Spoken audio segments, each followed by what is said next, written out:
Good morning, student. I am K. K. Bhatt from LPM Public School. Dear students, once again, I am here with the topic of writing section article. Yesterday, I have described how to write story writing. Today, I am just here to describe article how to write a perfect article.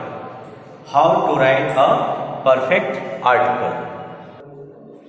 Many students thinks about article that it's very difficult because we have to control on grammar section as well as we have to choose perfect sentence as so many.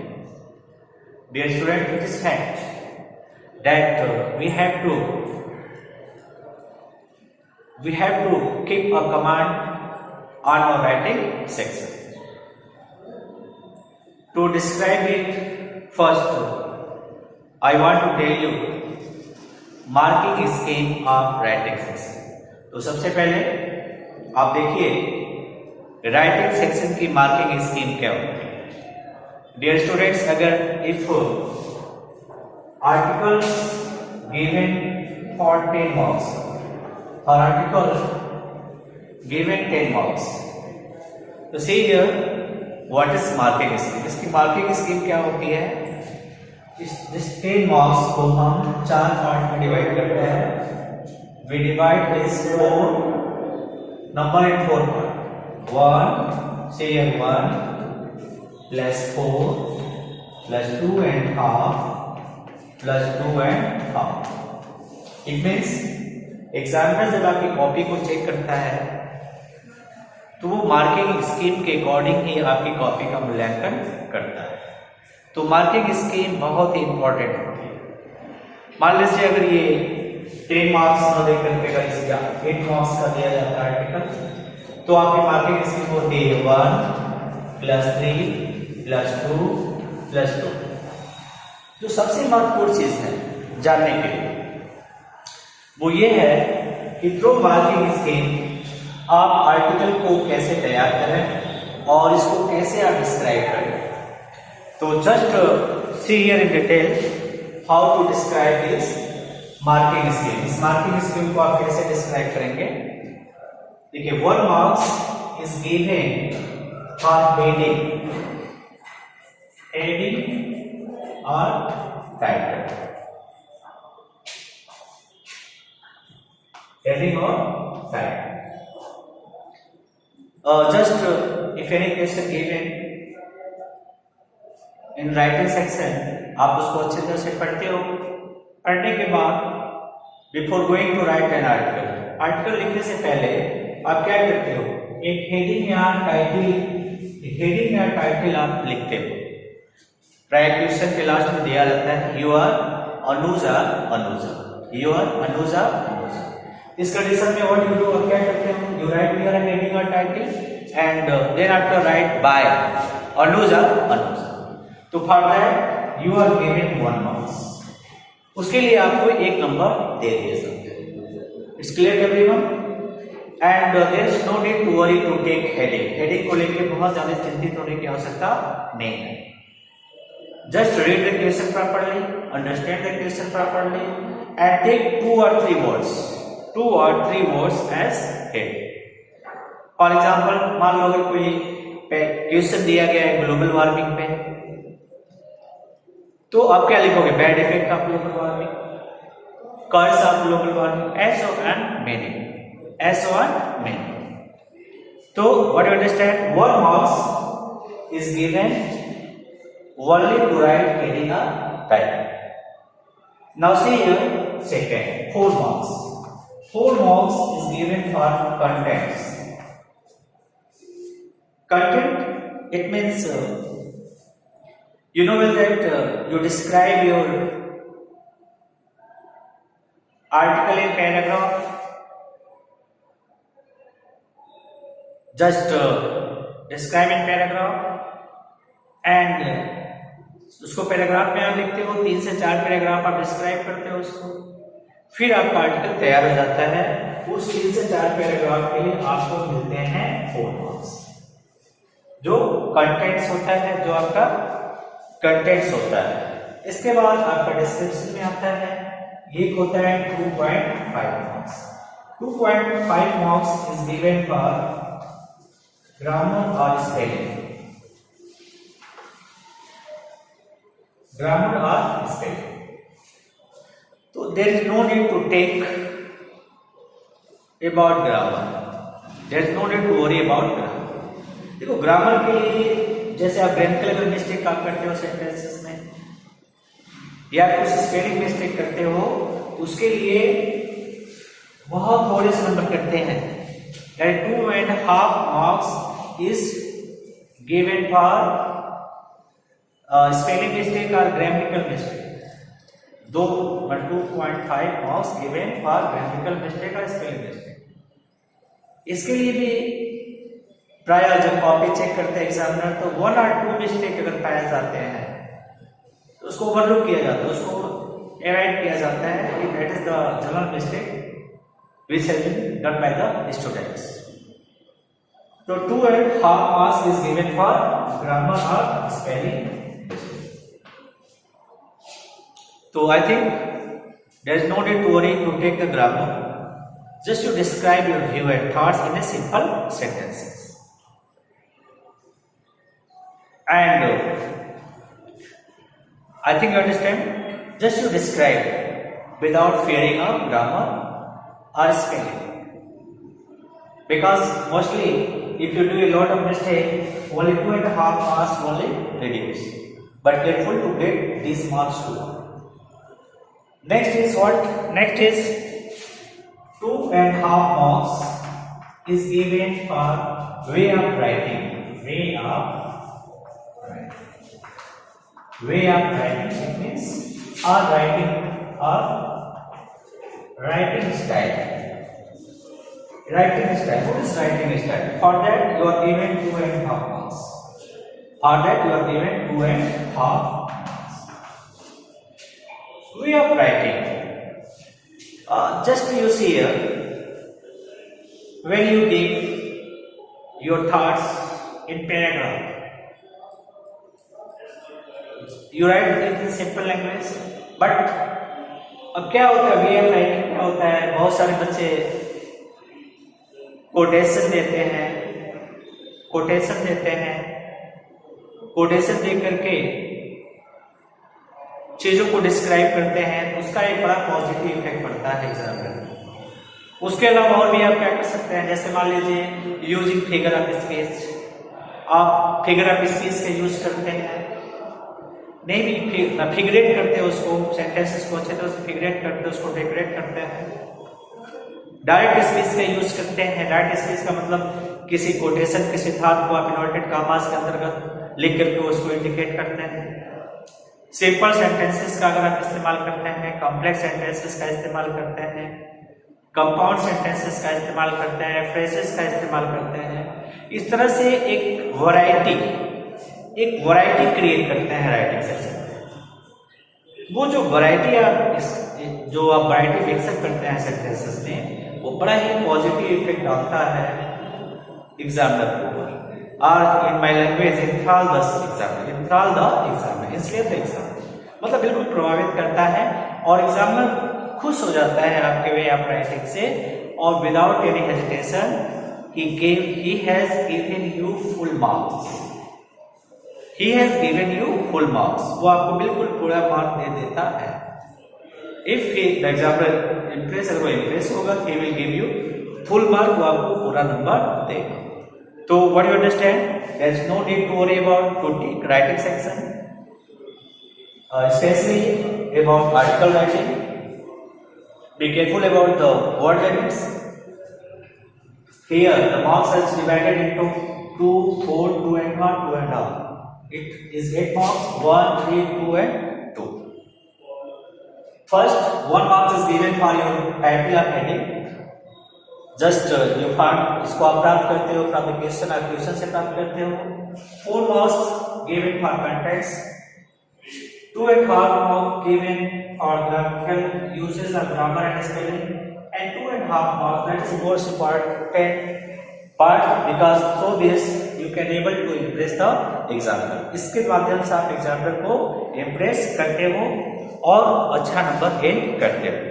अब आपको बताते हैं कि how to one most important thing, सबसे जो महत्वपूर्ण चीज है राइटिंग सेक्शन जब आप करते हो एग्जाम में, तो इसको कोशिश करो लास्ट में करने के लिए, क्योंकि ये समय ज़्यादा लेता है, आपको थिंकिंग करना पड़ता है, आपको सेंटेंसेस को फाइंड आउट करना होता है, इमेजिनेशन करना पड़ता है, आपको फ्रेजेस, क्लास, इस तरह की चीज़ों को इन्वॉल्व करना होगा। कोटेशन के बारे में भी अगर आप सोचते हो, अगर राइट करते हो तो बहुत इंप्रेसिव होता है। इसलिए सारे सेक्शन को करने के बाद आर्टिकल सेक्शन, राइटिंग सेक्शन को लास्ट में करने की कोशिश करनी चाहिए। अब देखो how to write, now see, ये तो था मार्किंग स्कीम। अब हम देखेंगे हाउ टू राइट, कैसे इसको हम लिखेंगे। पैराग्राफ आप लिखते हो तो how to write, how to write, कैसे आप इसको लिखेंगे। इसको हम अगर 4 पैराग्राफ में डिवाइड करते हैं, 4 पैराग्राफ में अगर इसको हम डिवाइड करते हैं, तो पहला जो टॉपिक होता है हमारा होता है वो होता है इंट्रोडक्शन।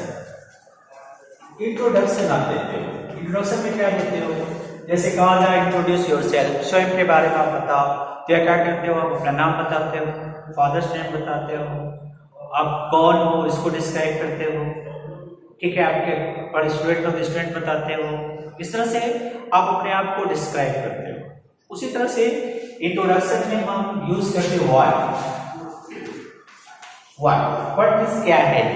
सपोज दैट अगर a topic given on global warming, तो what it means global warming क्या है, ग्लोबल वार्मिंग क्या है, इट मींस डिफाइन, इसको आप क्या करोगे, डिफाइन करोगे, डिफाइन इन डिटेल, इसको आप डिटेल में डिफाइन करते हो। ग्लोबल वार्मिंग क्या है, ग्लोबल वार्मिंग क्यों होता है, ग्लोबल वार्मिंग क्या है, ग्लोबल वार्मिंग क्यों होता है। इस तरह से आपका जो पहला पैराग्राफ होता है वो इंट्रोडक्शन होता है, और इंट्रोडक्शन में आप डिस्क्राइब करते हो पार्टिकुलर टॉपिक को आप डिस्क्राइब करते हो, उसके बारे में बताते हो और आश्वस्त करते हो कि what is the particular topic, as for example what is global warming, what is the bad effect of pollution, and so on means what is pollution and how it is increased, what, ठीक है। तो इस तरह से आप क्या करते हो, जो पहला आपका पैराग्राफ होता है वो बेस करता है इंट्रोडक्शन को, जिसमें आप बेसिकली उस पार्टिकुलर टॉपिक को डिफाइन करते हो, उसके एडवांटेज डिसएडवांटेज नहीं बताते हो, बस उसको डिफाइन करते हो कि वो क्या है, क्यों होता है, ठीक है, क्या है और क्यों होता है। उसको आप 6, 7, 8 सेंटेंसेस में जितना भी आप चाहते हो, जितना उसके बारे में आप डिटेल दे सकते हो, उतना आप उसके बारे में डिटेल दो, जितना उसके बारे में आप डिटेल दे सकते हो उतना उसके बारे में आप डिटेल दो, और वो डिटेलिंग जो होती है वो इंट्रोडक्शन पार्ट होगा। और अगर वहीं से आपका इंप्रेशन शुरू होता है, इसको सिंपल लैंग्वेज में लिखो, ठीक है, कोटेशन के द्वारा लिखने का प्रयास करो, वो बहुत इंप्रेसिव होता है, और एग्जामिनर विदाउट एनी डाउट्स वो आपको अच्छा नंबर देता है। दूसरा जो होता है पैराग्राफ आप यूज करते हो, तो दूसरा जो पैराग्राफ होता है merit and demerit, merit and demerit, merit and demerit, merit and demerit, और आसान भाषा में कह सकते हैं एडवांटेज एंड डिसएडवांटेज। देखो कोई भी टॉपिक होता है उसके दो ही पहलू होते हैं, या तो उसकी मेरिट होती है या डिमेरिट होती है। डिमेरिट है तो डिमेरिट आप डिस्क्राइब, जैसे ग्लोबल वार्मिंग है तो उसको आप डिस्क्राइब करोगे अपने भाषा में, उसकी मेरिट और डिमेरिट दोनों को आप डिस्क्राइब करोगे। ग्लोबल वार्मिंग अगर इंक्रीज करता है तो उसकी मेरिट कम है, डिमेरिट ज्यादा है, डिसएडवांटेज ज्यादा होते हैं। उसके बाद दूसरा जो इसमें टॉपिक होता है cause and effect, cause and effect. दूसरा जो चीज होता है कॉज एंड इफेक्ट। कारण क्या होता है? कॉज मीन्स कारण, कारण क्या होता है? जैसे ग्लोबल वार्मिंग है तो क्यों है, उसका क्या कारण है, उसके लिए कौन कौन लोग रिस्पॉन्सिबल होते हैं, और उसका इफेक्ट क्या है, मानव समाज पर उसका क्या प्रभाव पड़ता है, मानव समाज पर उसका क्या प्रभाव पड़ता है। इस तरह से आप पैराग्राफ नंबर 2 जो दूसरा आपका टॉपिक होगा उसको आप डिस्क्राइब करोगे, वो आपका होगा कॉज, इफेक्ट, एडवांटेज और डिसएडवांटेज। इस तरह से I think you understand how to describe the article in paragraph. In first, just introduce, define the particular topic. In second, just describe what is the merit and demerit of the topic. दो चीजें होती हैं, या तो merit होगी या तो demerit होगी। Then after you just describe what is cause and what is effect of the topic. उसका कारण क्या है और उसका प्रभाव क्या है ह्यूमन सोसाइटी। इसके बाद जो थर्ड पैराग्राफ होता है वो होता है जैसे मान लो व्हाट क्या है, हुआ जैसे मान लो गवर्नमेंट प्रयास करती है,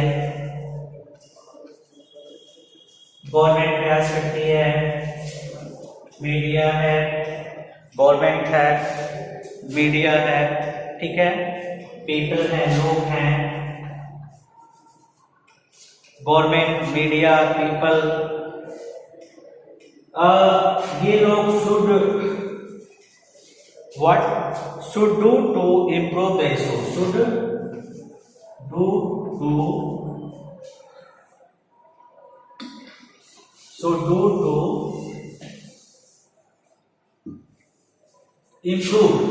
to improve गवर्नमेंट, इसमें सरकार के कुछ प्रयास होते हैं, मीडिया का प्रयास होता है, लोगों का प्रयास होता है, should do to improve the issue of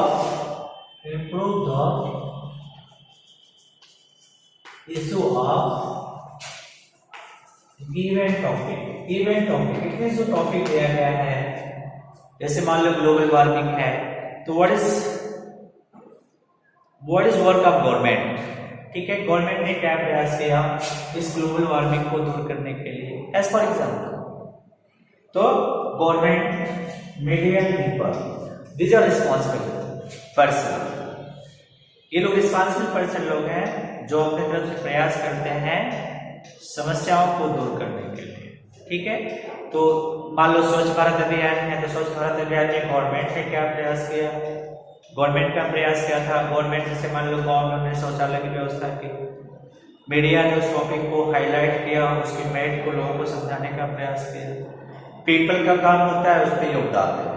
इस तरह से जो थर्ड पैराग्राफ होगा आपका वो आप बताओगे गवर्नमेंट है, मीडिया है, लोग हैं, पीपल हैं, सो डू क्या उन्होंने प्रयास किया, ठीक है, उस गिवन टॉपिक को, जो टॉपिक है जो हमारे सामने दिया गया है उसको दूर करने के लिए, उसको एक कैंपेन चलाने के लिए उन्होंने क्या प्रयास किया। ग्लोबल वार्मिंग के लिए गवर्नमेंट ने क्या प्रयास किया, मीडिया ने क्या प्रयास, लोगों ने क्या प्रयास किया। ऐसे स्वच्छ भारत अभियान को ले लो, उसमें भारत सरकार ने क्या किया, मीडिया का क्या उसमें रोल रहा है और लोग कितना जागरूक हो गए।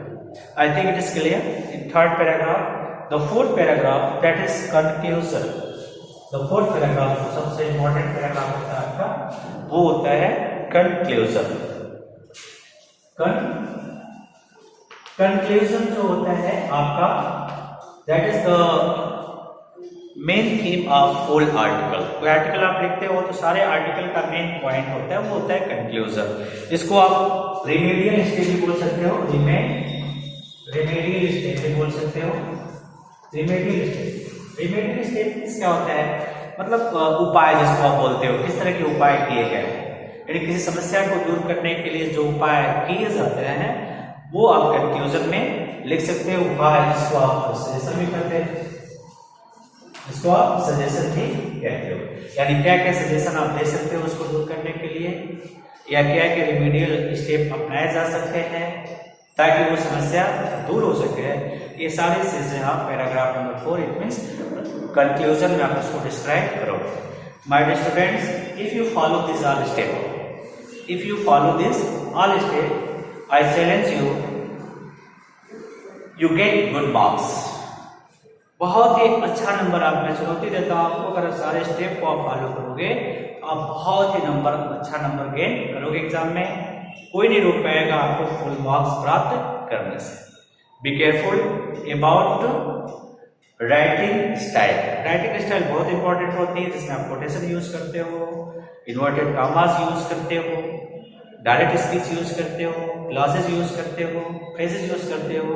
ये सारी चीजें एग्जामिनर को बांधने का काम करती है और ये सारी चीजें मिलकर आपको अच्छा नंबर दिलाने में बहुत ही महत्वपूर्ण योगदान देती है। आई होप इससे आपको लाभ मिलेगा और आप अच्छा नंबर अर्जित करोगे बोर्ड एग्जाम में। Thanks to watch my video. I hope you must subscribe, like and share in your group, in your relative. Thanks once again.